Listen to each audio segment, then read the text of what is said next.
Today I'm going to be putting cedar on this back wall. This is the last wall that I need to do. Just show you the whole wall, there you go. So it's not much, shouldn't be too bad, but there's a few things I need to do first. I made a mistake when I put this angle flashing on. This bad boy here. This water hits the cladding like this, and then runs down it vertically, and then it hits this angle and runs down that angle into the back wall. It was really hard to come up with a good flashing design here, and I made a mistake basically.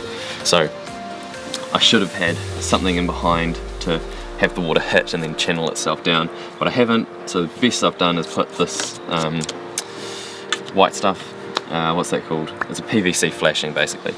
And yeah, the only solution I have is to silicone it up.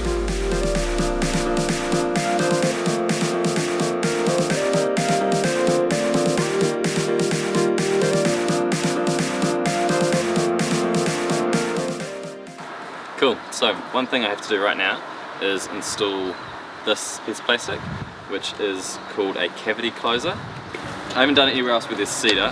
On the iron I don't need it because I have something else closing the cavity. The cavity closer is to stop vermin like wasps from making a home in the cavity of your cladding. So it's pretty important. I should probably have a look at retrofitting some sort of mesh in the places where I forgot to put the cavity closer. This is penetration through the wall.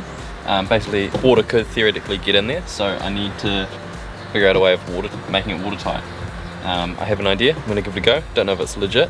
Hope it's legit. Hope it's how you're supposed to do it.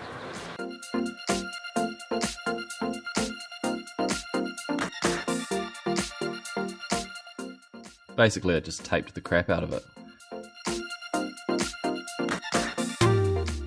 Right, now let's get some cedar on this wall. First I drill some holes so I get my nails in the right place. Cut out any notches that need to be in the board.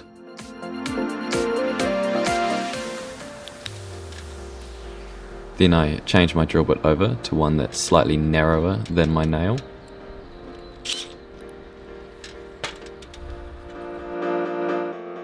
And I drill through with the board in place. Carefully pop a copper nail in there.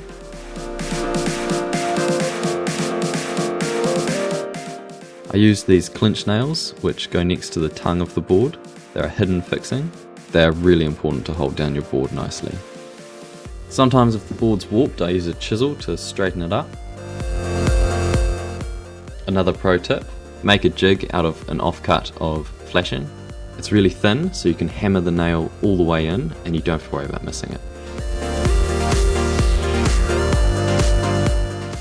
This piece was a tight fit, but I was quite happy with the result.